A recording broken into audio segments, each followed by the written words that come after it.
So I want to thank so much the team from Missions Commission, Adriaan, Eve, Mary, and others, just for pouring so much work into preparing for this webinar and some other things as it relates to disciple making in the intergenerational context. But before we dive into the material, I would like to ask a question. We just had a little chat before the webinar started about who is missing what. And I'll give you some options, and please indicate in chat which of those you are missing now. So please listen carefully to options. One is sun. Just put in chat if you're missing sun now for whatever reason. If you're missing rain, if you're missing snow, or honestly, feel free to put whatever else of the natural elements that you might be missing now for any reason. So please go ahead and put what is it that you're missing, as rain, snow, sun, hurricane. I know maybe you've never seen it and you kind of feel like I'd love to see it happen.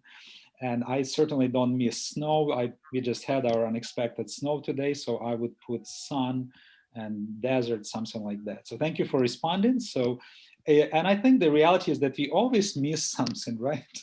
If it's too hot, it's either too hot or too wet or too cold and so on. But we learn to be content. And today we're not only content, we are happy with our team, we are happy with our topic. And just thank you everyone for joining, those of you who have been coming to these webinars for many months now, and those of you who are joining today at very different times of the day. I'm seeing some of my friends that I know it's middle of the night, some of that it's early morning. So thank you for taking the time to do that. I really appreciate it. And also want to remind us that we will break into groups by regions today, similar to what we did last time if you were there. So we'll have, after our content section, we'll have breakout rooms for Europe, America, Asia, Africa. And I think there is a new continent that we invented, all other English-speaking participants. So if you've signed up already for this webinar, you know what group you will go to. If you've just registered, please let at some point Val know. You can do it in a general chat, what continent, what breakout room you want to be part of. Again, thank you so much for joining us today. And now I'd like to turn the mic to Adriaan, who will introduce the team. I want to again thank you so much, Adriaan, and everyone from Missions Commission, also Dr. Ray Matenha. It's a joy and privilege to be working with you in this project. Thank you.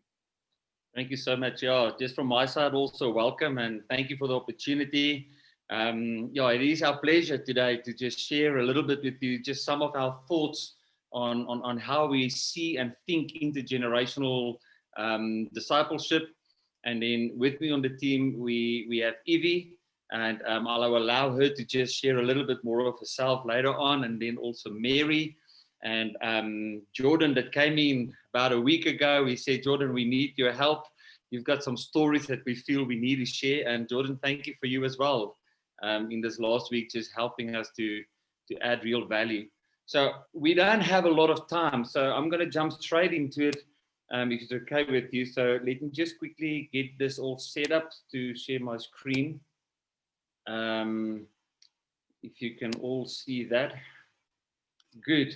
Okay, so yeah, just as I mentioned, the purpose of my introduction, at least today, is to just create a brief understanding to why we feel generations really differ. Are they really different? I think that's a question some of us might have, but I'm pretty convinced we can all agree there is a number of differences that we pick up. What shapes the generation?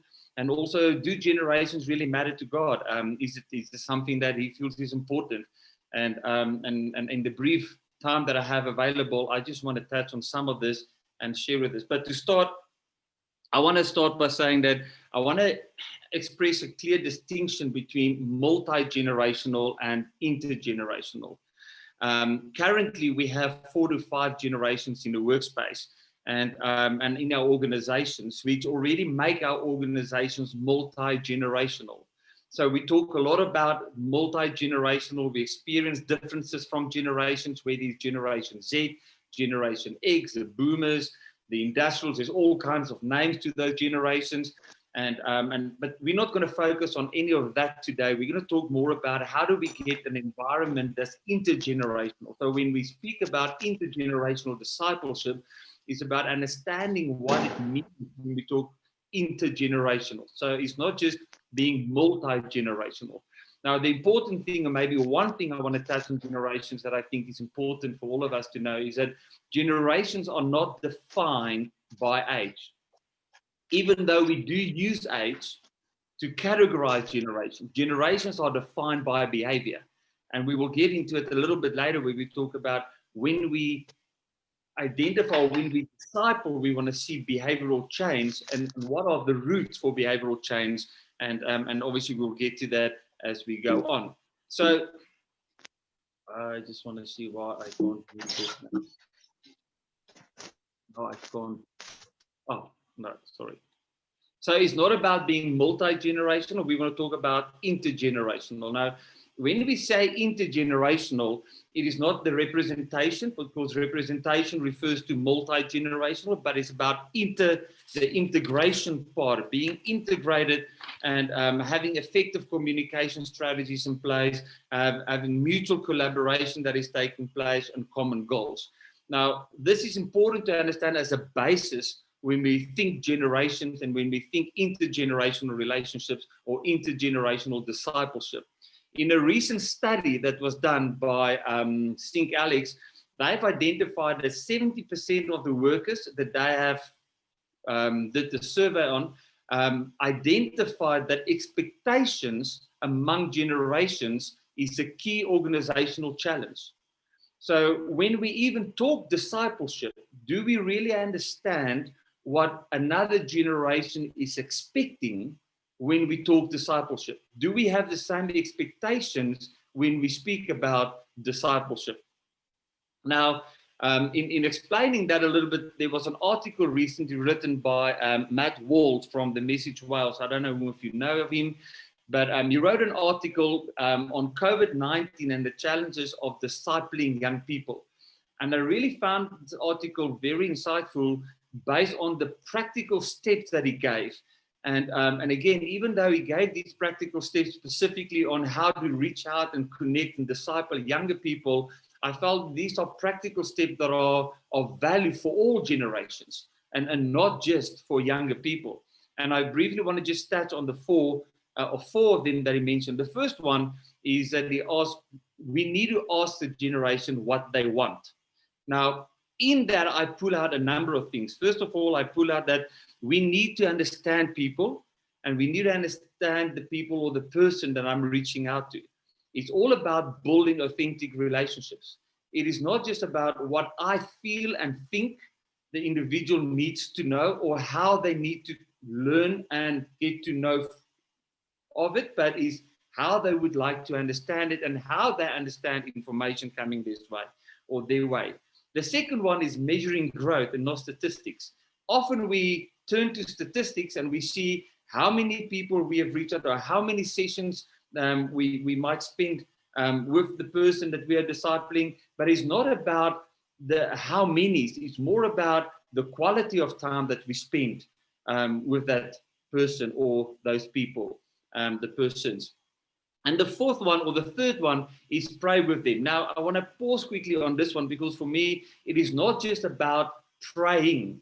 It's about praying with them. And the word for me that stands out is with them because, again, it reminds me almost, what is written in the book of Malachi where he says, turning the hearts of the fathers to the sons and turning the hearts of the sons to the hearts of the fathers. So where the emphasis in that scripture is about the heart, what comes to mind to me is that if I am discipling someone or mentoring someone, is that my heart needs to become as passionate about the things that creates passion within the heart of the person I'm discipling.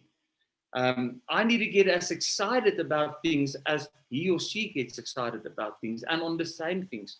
It's about really connecting in a relational manner where I am aware of and I know who this person is, but in an authentic way so that they experience not just teaching coming from my side, but they are experiencing life coming from my side. And then the fourth one that it talks about is pointing to God and the importance that we do not need to, or we should not create a dependency on ourselves. and where the person that you mentor becomes dependent on you. Now, the reason I'm sharing or quickly just touch base on this is because I wanted to use an example before I get into what shapes a generation, because we are experiencing a lot of change and we are experiencing that generations are different, but we often struggle why they are different. And so on this next slide, and I struggle to move on.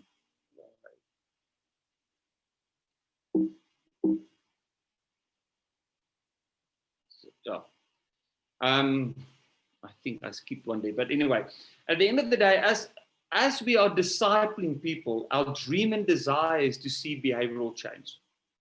And we want to see that something about this person and how this person behaves, the values and the character of this person is influenced.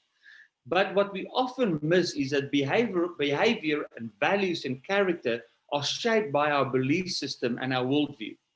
So when we disciple, we need to come to a point where we can understand that we need to create opportunities where worldview is changed and worldview is challenged so that belief systems can be influenced that eventually filters out to behavior.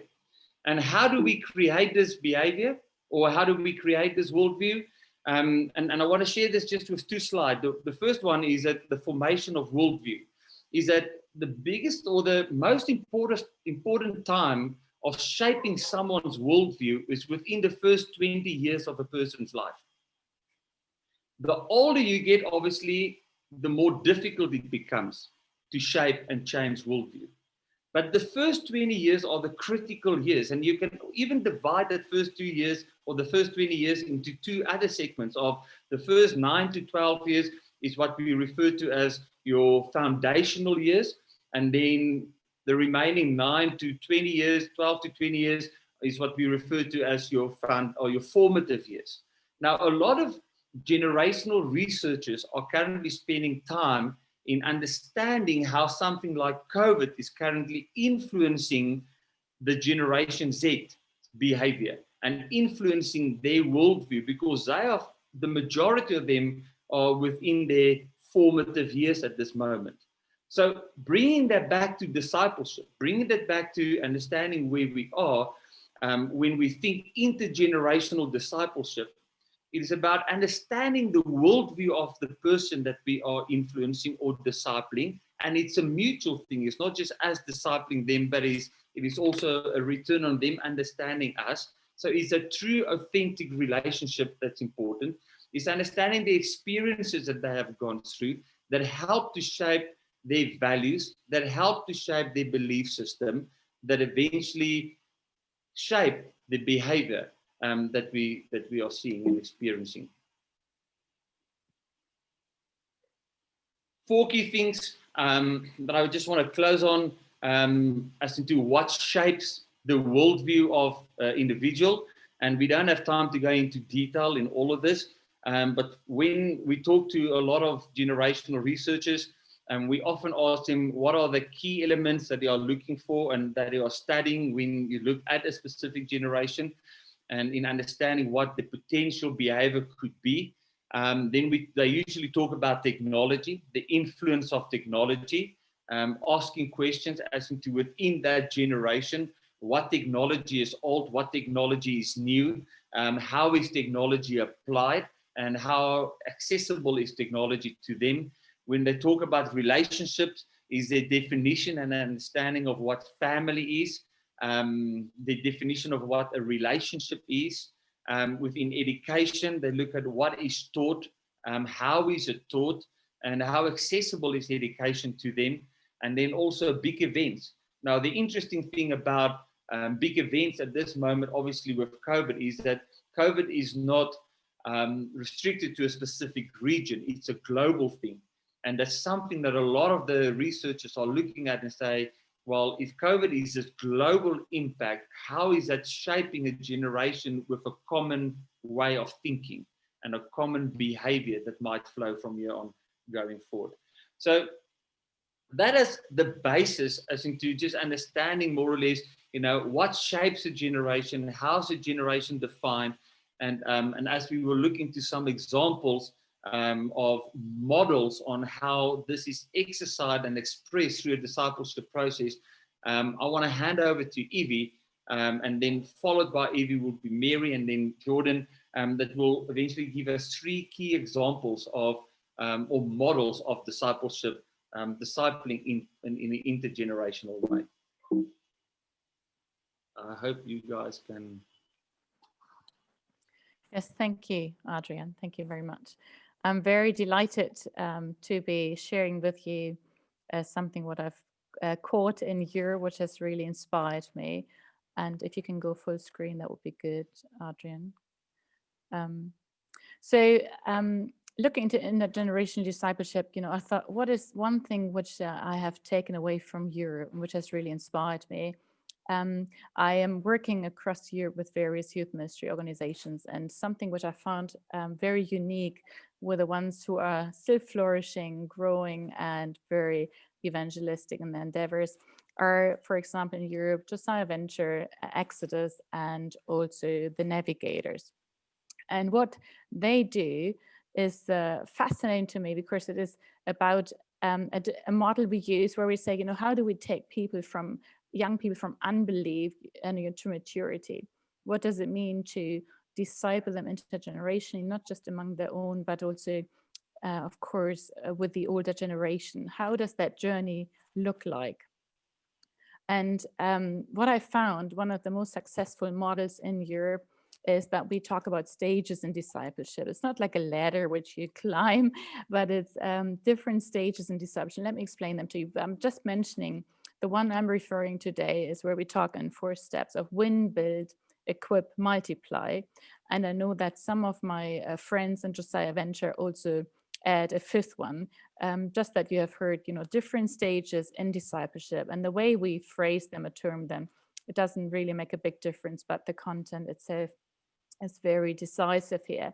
So when I look at this win, build, equip, multiply thing, I talk about these stages where we take a young person on a journey. We want them to meet Christ. And what I've found absolutely fascinating that as we take people on this journey, they come as non-believers and praying, to God, that God will really touch their hearts. And so from winning them and saying, belong, you church, what are the needs? We invite them to come and see and taste God's goodness. And we're asking them to make a decision for Christ. And then the next stage, we build onto them, what are some of the disciplines you need to learn to grow as a young Christian when you've made a commitment to follow Christ? What does it mean to follow Jesus? And then we want to equip them for ministry. We're not just wanting to create disciples, but we want disciples who make disciples. So there's a multiplication in the whole process in itself.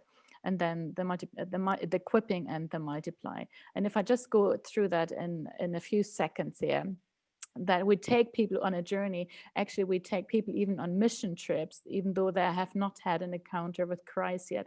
And 90% of them actually find Jesus while they actually serve the community, which is really fascinating.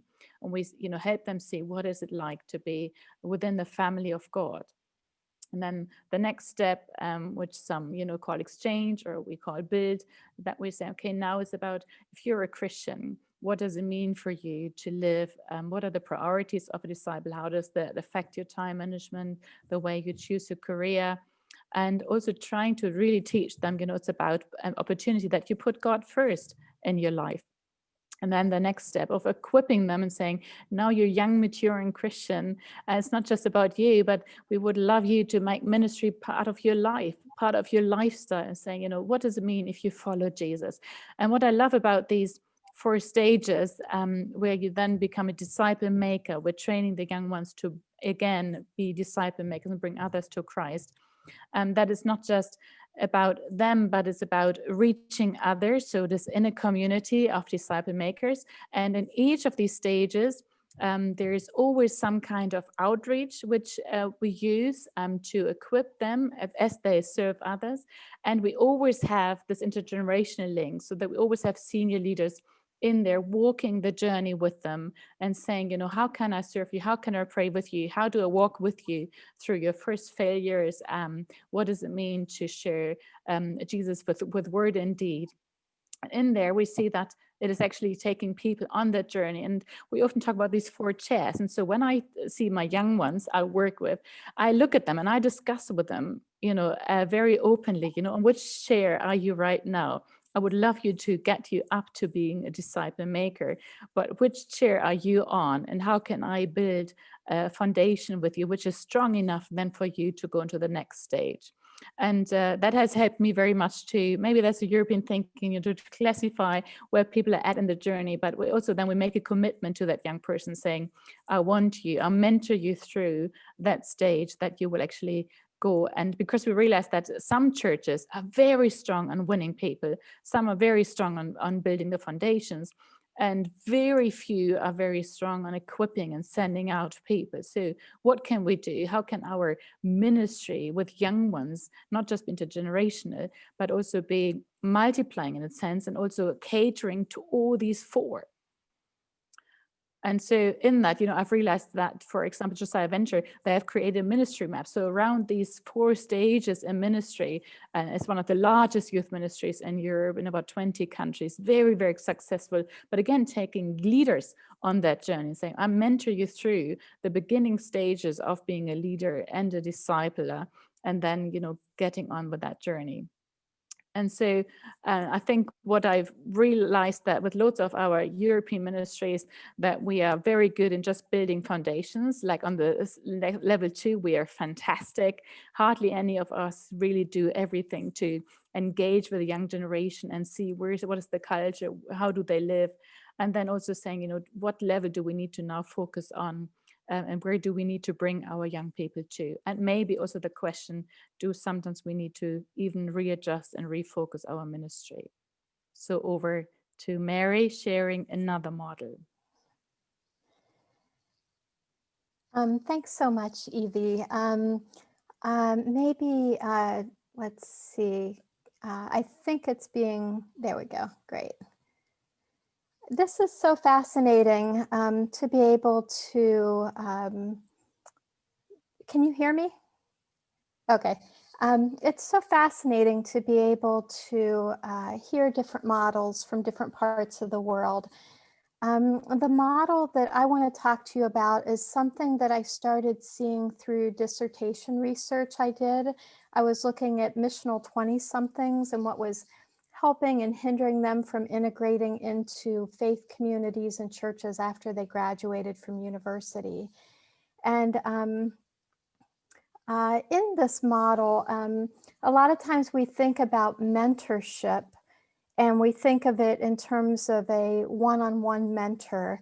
And a woman, Sharon Dawes Parks, an author, wrote a book, Big Questions, Worthy Dreams. And she said that the one-on-one mentorship model is really good if somebody's going into a predefined space where they are walking into a space that is similar to what it's been in the past, but that mentoring communities are actually better when people are going into an unknown space where the future is much different than what it's been in the past.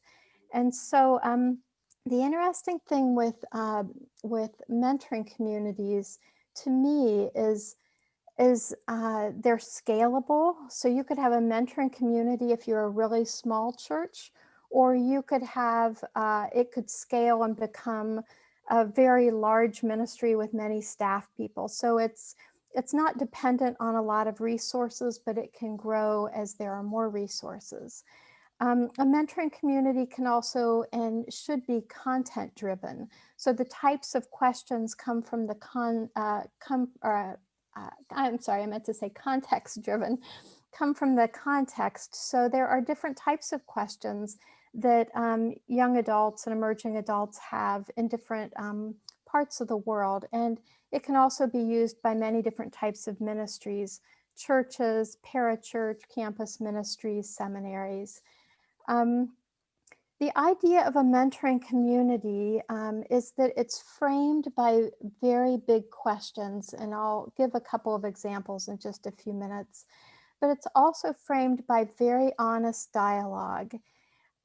It's framed by intergenerational insight, where people from different generations are participating with emerging. This is more focused on emerging adults and young adults, but it also, I think, works well with high school students, where people are coming in who have can tell their stories and people can learn from them. There's also peer learning, so it's not just dependent on people from another generation. The learning goes across.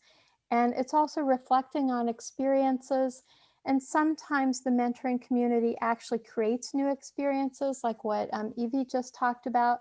Other times it's a place of dialogue where they unpack experiences they've had before they come into the mentoring community. A mentoring community is really a network of belonging. And what's so interesting is a lot of the research talks about how the model in churches used to be, you believe and then you behave and then you belong. But now what they're finding is many emerging and young adults need to have a sense of belonging, and they need to try things out, kind of practice behaving, and then as they do, they begin believing. So it's kind of a switch from how we tend to think of it. But in this network of belonging, there's a sense of safety, and there can be great challenge. So people can really be challenged to live to their full potential. It's really focused on listening and hearing one another and being willing to change our minds. And that isn't just the emerging adults and the young adults being willing to change their mind. That means that the older generations that are also participating in these communities are also willing to have their own perceptions changed and impacted by what they hear. So we know from the stage of late teens through the 20s that human development, it's an identity formation time, all like across psychologists, sociologists, all kinds of people talk about this. And so why it's so powerful and why this intergenerational discipleship is needed is that it's at this stage where people are deciding, who am I going to be in this world? What am I going to stand for? And these commitments, this identity that people form in the late teens and 20s, then drives all of their decisions in their life course for decades to come. So what are a couple examples of questions that can form this type of community? Some could be something as basic as, how do I live out my faith in light of blank? I don't know, depending on what your country or context is, what are some of the biggest challenges that emerging adults are facing? How do they live out their faith in that? What does biblical justice look like in our world or in our community? Those are just a couple of examples. Another that you could look up is Mosaic Ministries. Mosaic Ministries functions out of a seminary in the Chicagoland area. They developed what would be considered a mentoring community all around the idea of, what does reconciliation look like? What does it look like with God? What does it look like with others? What does it look like in the world and with all things? And so there are different generations that participate in a meal together every week. They bring in different speakers. They listen carefully to one another. They participate in reconciliation ministries together. And so that is one type of a question that can form a discipleship process that can really change how people go about the rest of their lives. So I'll stop here and I'll pass it on to Geordon next. Thank you very, very much. So lots of inspiration there, lots of ideas. Just something about me that you should know. I'm a very, very keen cyclist. This little bike says Venezuela on it because that's where I've spent a majority of my life, in Latin America. So I always say I have a Latin heart and a Canadian passport. I love cycling, and I've had the privilege of putting up some of the longest bike pathways in some big cities around the world. And in order to do that, I wore 2 different hats. This one, I actually was a police officer in Canada for a season. And this hat, I've already told you, I'm a keen cyclist. So it's important to have the stakeholders involved when you're designing pathways. So with that said, what is the pathway for the church today? One of my pet peeves, and maybe for many of us on the screen, is when people say teenagers or young people are the future of the church. They're the today of the church. That's my strongest point for what I want to say about stakeholders and young people working intergenerationally. I work for a big organization called Youth for Christ, and we've had to be very careful that we don't turn into geezers for Jesus, old people for Jesus. So Youth for Christ, but we love our old people, we love our alumni, but we need to hear the voice of our young people. So just a quick example of something we've done very structurally in Youth for Christ Canada in particular. We have about 900 staff in Canada. Almost all of them are millennials, 20-somethings, let's say. Conversely, almost everybody on our Youth for Christ Canada National Board are over about 55, maybe pushing 60 even. So the board began to realize we need to do something about this. We're disconnected generationally from our own staff, let alone from our demographic ministry group, which is teenagers. So what can we do? And we put together something called WEA, Young Leaders Advisory Board.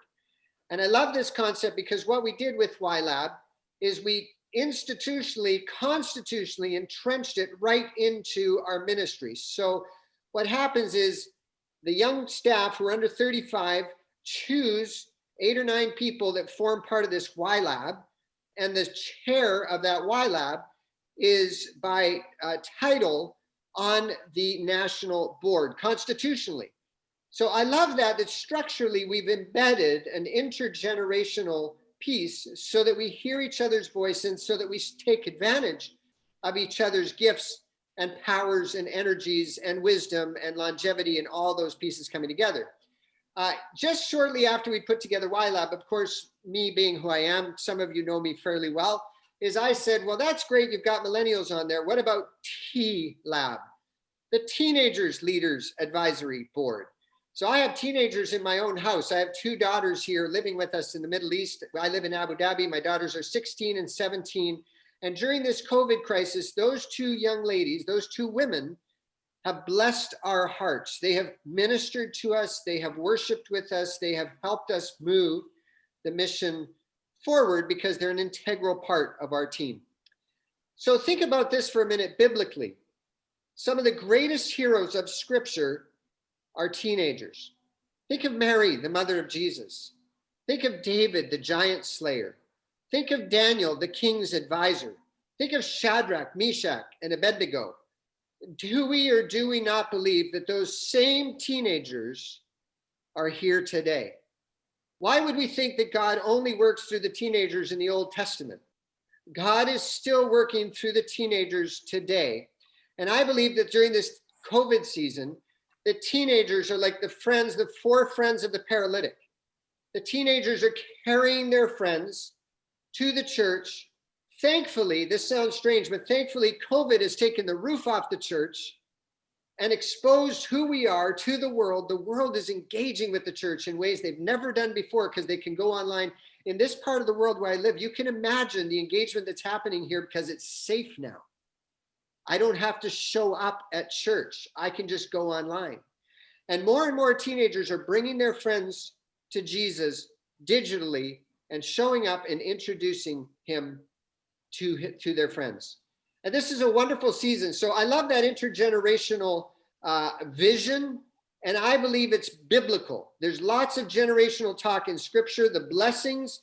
Whenever I get teenagers together with seniors, I often challenge the seniors to pray a blessing over the young people, and both generations get encouraged and get excited.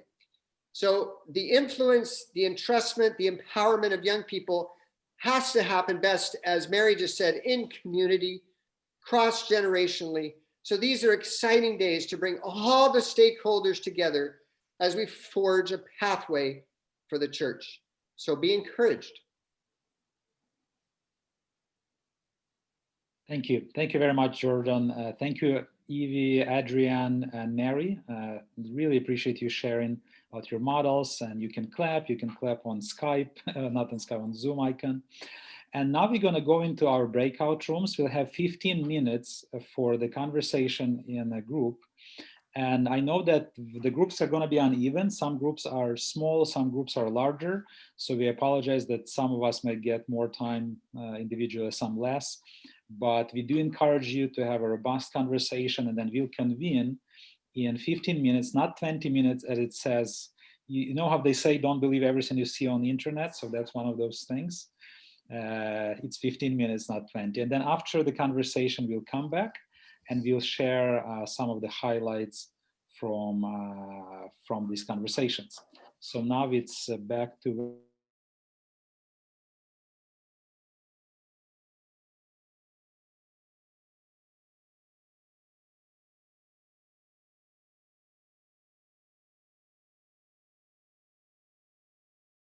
continent that is called everyone else speaking English. So I think we had that continent that brought a lot of people together. I believe Mary was facilitating it. So Mary, let us know if you or someone else from your group will do the highlights. Yeah, I'll share some of them. I tried to capture as many as I could. There was a lot of talk about pre-discipleship and trying to create experiences for people to go through before they're believers. Talking about kind of the cycle, maybe thinking of the steps, but also thinking of it in terms of a cycle. Elaine is in Singapore, and she talked about creating intergenerational church services and intergenerational mission trips where families went together. But what was interesting there, in addition to just that intergenerational learning, was that some families from the community were also joining. So that became pre-discipleship as well.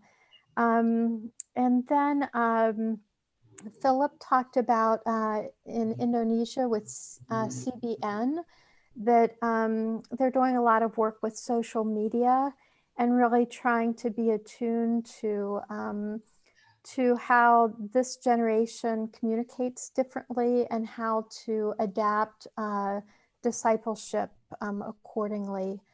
And Paulina shared about kind of Bible studies with teens over time, and then they would then invite a new teen to join that Bible study and go through that together.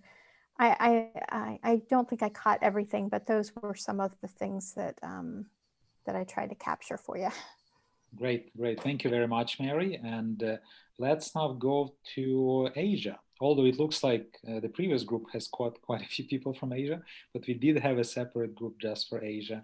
So Bob, please share some of the highlights. Okay, we identified three things that came out of the discussion that we thought were really helpful and encouraging. One was being intentional about intergenerational discipleship. I mean, if we're good, it's one thing to have a good idea that we should do it, but if we're not intentional about a discipleship, it very well may not happen.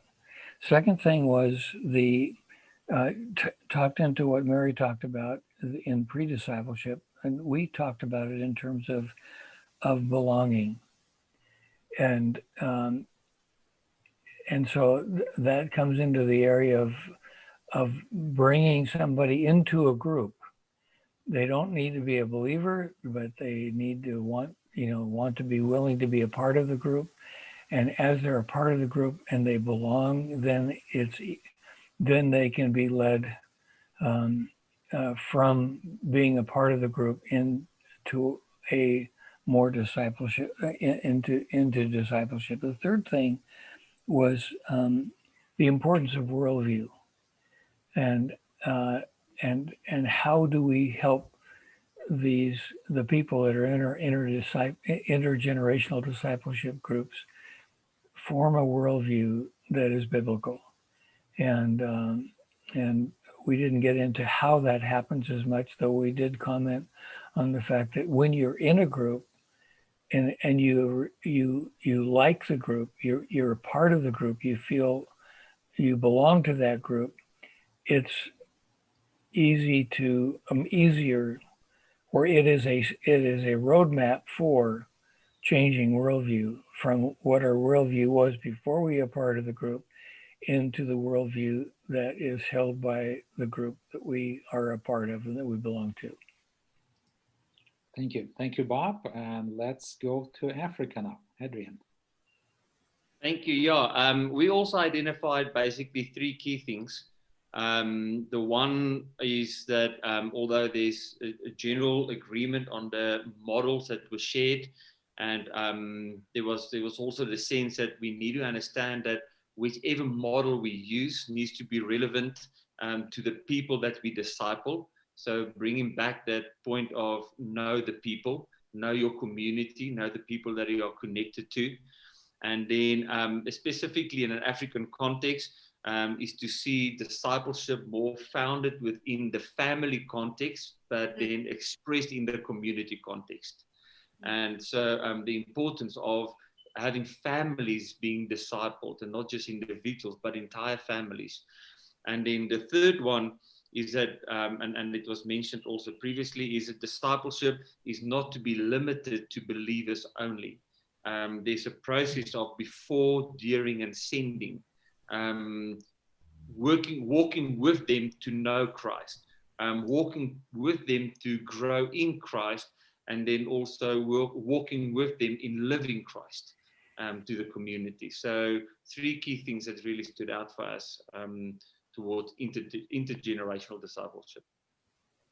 Great, thank you, Adriaan, and the Africa group. And now we move up north to the land of cold and snow, Europe.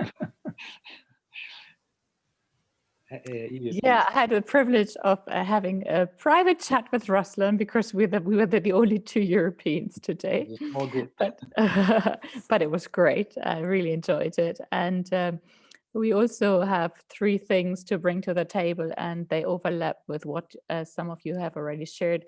But one is the importance of family and how discipleship in the family happens, and sharing that even sometimes on these mission trips now, you go as a whole family and have these experiences together, which shapes the way you minister also spiritually, with your children, which is a huge thing. The other thing is that where we just discussed identity, when identity is formed, and some of the things we learn in church are not very helpful for the future. So sometimes we have to unlearn, what is success? What does it mean to be a successful leader? Can be very different than actually to what the Bible talks about, following Jesus and the hardship also in the discipleship, which I think sometimes we are neglecting, especially in our continent, around identity and success. And the third one we discussed was on vocation. How do we help young people to find the vocation? How do we disciple them in their journey of things which they are pursuing? What are the God-given dreams for them, that we don't limit them to our own theology and understanding of what a young person can or can't do, but help them to understand, wherever God places them. So in that, in these 3 things, disciple them well into that. Great, thank you, Evi. And then last but not least, our Portuguese-speaking group, Felipe, please share the highlights. But you need to unmute your mic. Okay, yes. I also was with a private talk with Cecilia. She is from our church here in Porto Alegre. So I walk with her. And we were talking about this discipleship model that best works for us here.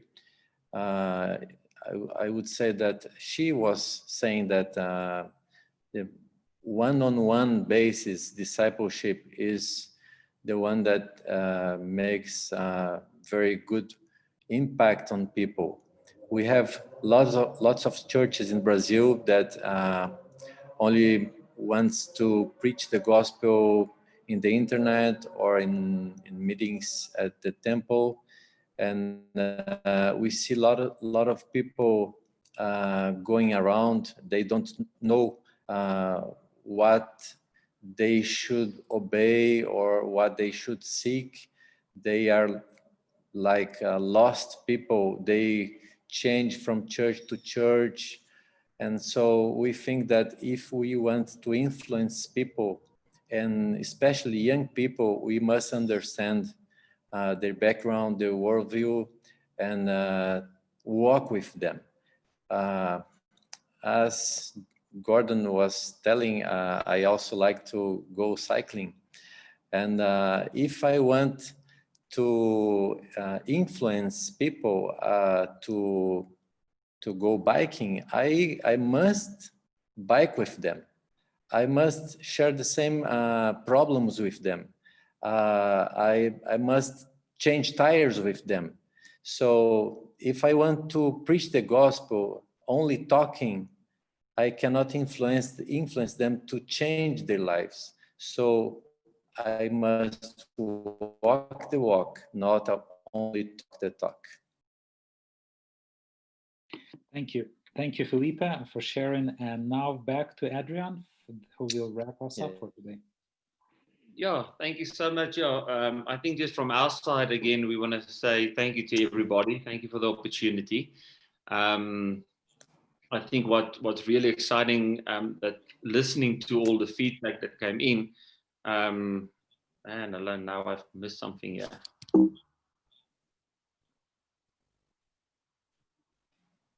Sorry for that. Yeah, I think just as a follow-up on this is that obviously based on this conversation that we just had and some other conversations we had previous or prior to this, there will be a follow-up article that will come out. Some of us are working on an article that hopefully by the end of this month will then go out to everybody, not just those that attended the webinar, but also within that article, we will add links to resources and additional material where we can learn more about what does it mean and how to disciple in the intergenerational way. And so, yeah, I just think on that side, we want to say thank you to everybody for the opportunity. Thank you for everyone who participated and helped with the presentation and just sharing. And my prayer is really that, as was mentioned in one of the feedback sessions, is that we will get to a point where we will become intentional about our discipleship process, but not just in discipleship, but being intergenerational in our discipleship process. So thank you so much from our side, and we hope you will have a good day and a good evening, and for some the day is only starting or it's about to start, and others it's coming to an end. So thank you so much from our side as well. And thank you, Ruslan, for the opportunity. Yeah, thank you, everyone. Many blessings. Thank you. And Blessings to everybody. See you in the new year. Bye. God bless.